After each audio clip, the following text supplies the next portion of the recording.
इन साथियों, बिहार बोर्ड 2025 के लिए एकदम चुनिंदा क्वेश्चन लेके आए हैं जो सीधा आपको बोर्ड एग्जाम में देखने को मिलने वाले हैं। इसके पहले लगभग हम 30 तक के क्वेश्चन को क्लियर कर चुके हैं, साथ ही साथ पूरा साइंस का ऑब्जेक्टिव चैप्टर और चैप्टर क्लियर कर चुके हैं, सोशल साइंस का VVI दे रहे हैं और मैथ का भी। तो तैयार हो जाइए, एवरीडे शाम को 7 बजे क्लास मिला जो आपको एग्जाम के लिए दृष्टि से बहुत ही फायदेमंद होने वाले हैं।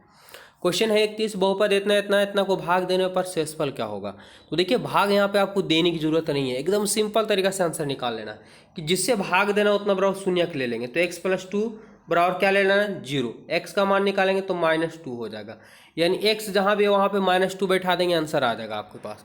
तो बैठाते हैं 2 और यहाँ पे बैठ जाएगा -2 का होल स्क्वायर हो जाएगा +3 गुने -2 और +1 हो जाएगा। ठीक है, ध्यान समझना होगा कि 2 का 2 और 2 का स्क्वायर करेंगे तो 4 हो जाएगा प्लस में, और यहाँ पे क्या हो जाएगा तो 2 3 6 हो जाएगा, लेकिन माइनस में और +1 का 1। 4 दूना 8, 8 अब एक जोड़ेंगे तो 9 हो जाएगा और -6 है तो 9 में से 6 हो जाएगा तो 3 प्लस में आएगा। कहाँ पे ऑप्शन है, तो ऑप्शन सी इसका करेक्ट आंसर हो जाएगा। एकदम सिंपल तरीका है, जिससे ही भाग देना उतना नंबर 0 लेकर के मान निकाल लेंगे और बैठा देंगे, आंसर आ जाएगा। 32 नंबर सवाल, यदि px बराबर 2x + 3 एक शून्यक है तो k का मान। अब यहाँ पे दिया शून्यक है, ध्यान समझना होगा कि px बराबर हमारे पास दिया हुआ क्या कि 2x और +3 का शून्यक एक k है। ठीक है, एक शून्यक है तो k का मान, कुछ करने की जरूरत नहीं है। ध्यान समझना होगा कि शून्यक है तो k का मान पूछा है ना, बस आपके पास जो यहाँ p जो x है, x की जगह पे क्या बैठा देंगे, k बैठा देंगे। तो जहाँ जहाँ x मिलेगा वहाँ हम k बैठाएंगे। तो 2 और 2 के बगल में x है, x के जगह पे हम क्या बैठा देंगे, k बैठा देंगे और +3। शून्यक बोला है तो pk जो होगा ये क्या हो जाएगा, 0 हो जाएगा, यानी 2k और प्लस हमारे पास 3 हो जाएगा। अब देखेंगे कि 3 इधर है तो माइनस में 3 हो जाएगा बराबर 2k। जब हम k निकालेंगे, ठीक है, तो 2k बराबर क्या हुआ तो -3 होगा। जब k निकालेंगे तो -3/2, यही इसका राइट आंसर हो जाएगा। -3/2 कहाँ पे ऑप्शन है, तो ऑप्शन बी इसका करेक्ट आंसर हो जाएंगे। बहुत ही सिंपल तरीके से बनते हैं, बस बनाने का थोड़ा सा तरीका मालूम होना चाहिए। द्विघात समीकरण दिया हुआ है कि मूल का योग, तो ध्यान देंगे द्विघात बहुपद में 2 ही शून्यक होते हैं, अल्फा बीटा। तो हमें योग पूछा है तो अल्फा और प्लस बीटा निकलेगा। बिल्कुल इतना पढ़े होंगे कि -b/a होता है। आगे में a का मान, बीच में b का मान और सबसे लास्ट में c का मान होता है। b का मान हमारे पास -5 दिया हुआ, ठीक है, तो माइनस तो हमें क्वेश्चन से दिया हुआ, -5 यहाँ भी दिया हुआ, तो माइनस में प्लस लिख सकते हैं डायरेक्ट। और a का मान कुछ नहीं तो आगे में तो 1 छुपा हुआ रहता है, तो -5/1 यानी 5 ही आंसर हो जाएंगे। जो ऑप्शन क्या होगा यहाँ पे a करेक्ट आंसर होगा। अगर आपसे गुणनफल पूछता है तो अल्फा इंटू बीटा निकालते हैं और c/a होता है, c की जगह पे 6 है और बटा में यानी 6 ही आंसर होता है। तो इसे क्रिया आप समझ रहे होंगे, ठीक है, बहुत ही आसानी से आप बना सकते हैं। चलिए आगे देखते हैं। अगला सवाल है कि द्विघात समीकरण इतना इतना के विवेचक का मान क्या होगा। विवेचक, तो विवेचक बिल्कुल आप लोग पढ़ चुके हैं कि यहाँ पे a का मान निकालेंगे तो a यानी x² का गुणांक होता है जो 3 दिया हुआ। b का मान अगर करेंगे तो -2 दिया हुआ, c का मान हमारे पास 1/3 दिया हुआ। विवेचक को d बोला जाता है, d बराबर होता है b² - 4ac होता है। b का मान हमारे पास -2 का होल स्क्वायर हो जाएगा 4, a का मान 3 हो जाएगा और c का मान 1/3। 3 से 3 कट जाएगा, 2 का स्क्वायर करेंगे 4 और 4 गुने करेंगे -4, 4 में 4 जाएगा 0। राइट आंसर की बात करें तो ऑप्शन यहाँ पे ए करेक्ट आंसर हो जाएगा। ठीक है, बहुत ही आसानी से बनेंगे, बस थोड़ा सा दिमाग लगाना है, पूरा क्लियर हो जाएंगे।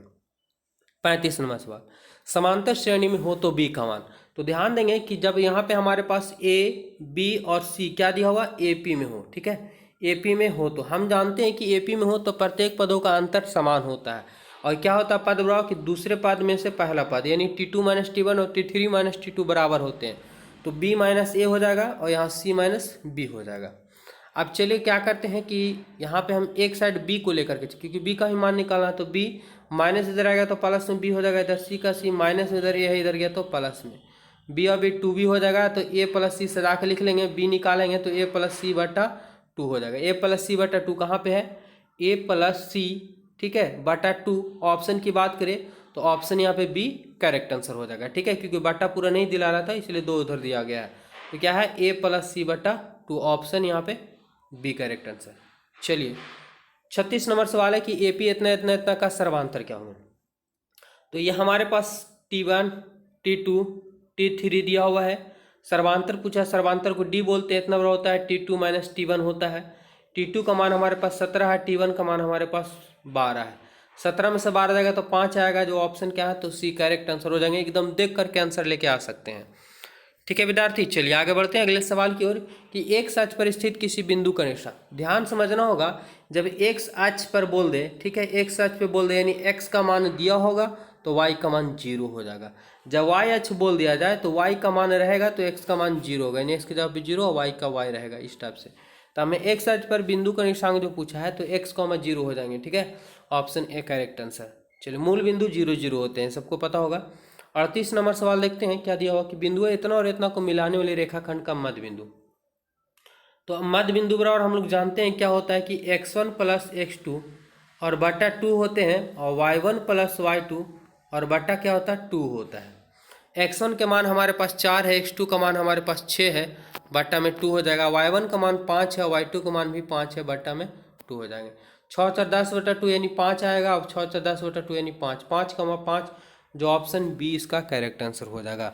अगर ऑप्शन बी आप लोग बताया है तो बिल्कुल सही। चलिए, 39 नंबर सवाल है कि एक्स लगातार प्राकृतिक संख्याओं का योग। एक्स लगातार प्राकृतिक संख्या जैसे 1 2 3 4 5 डॉट डॉट कहीं तक दिया हुआ है, ठीक है, मान लेते हैं कि 25 तक दिया हुआ है। अब डायरेक्ट जोड़ना 125 तक दिया, कितना भी बड़ा क्यों ना संख्या हो लेकिन लगातार होना चाहिए। तो इसको शॉर्ट में निकालने का फॉर्मूला है n इंटू एन प्लस 1 बटा 2। ठीक है, जो ऑप्शन कहाँ पे नजर आ रहा होगा तो ऑप्शन आप लोग का ए करेक्ट आंसर नजर आ रहा होगा। N x into x plus 1 बटा 2, ऑप्शन ए करेक्ट आंसर हो जाएंगे। चलिए, 40 नंबर सवाल क्या है कि त्रिज्याखंड के चाप की लंबाई क्या होगी। तो ध्यान दें, त्रिज्याखंड का क्षेत्रफल, ठीक है, त्रिज्याखंड का क्षेत्रफल जो अगर बात करें तो होता है पाई आर स्क्वायर थीटा बटा 360। लेकिन यहाँ पे पूछा है चाप की लंबाई, तो क्या होता है चाप की लंबाई बराबर, ध्यान देंगे, ये होता है पाई आर थीटा बटा 180 होता है। अब आंसर क्या होगा तो देखेंगे, यहाँ 2 से काटेंगे तो 2 से 180 आएगा, ये पाई आर थीटा बटा 180 हो गए। जो ऑप्शन की बात करें तो ऑप्शन यहाँ पे सी करेक्ट आंसर हो जाएगा। तो इस वीडियो में हम 10 क्वेश्चन क्लियर किए हैं, जो आपको बोर्ड एग्जाम में सीधा 4 क्वेश्चन देखने को मिल जाएंगे। हमारे चैनल से अगर जुड़े, अभी तक नहीं जुड़े हैं तो चुनिंदा क्वेश्चन एग्जाम के पहले तक ऑब्जेक्टिव क्लियर करवाएंगे। धन्यवाद।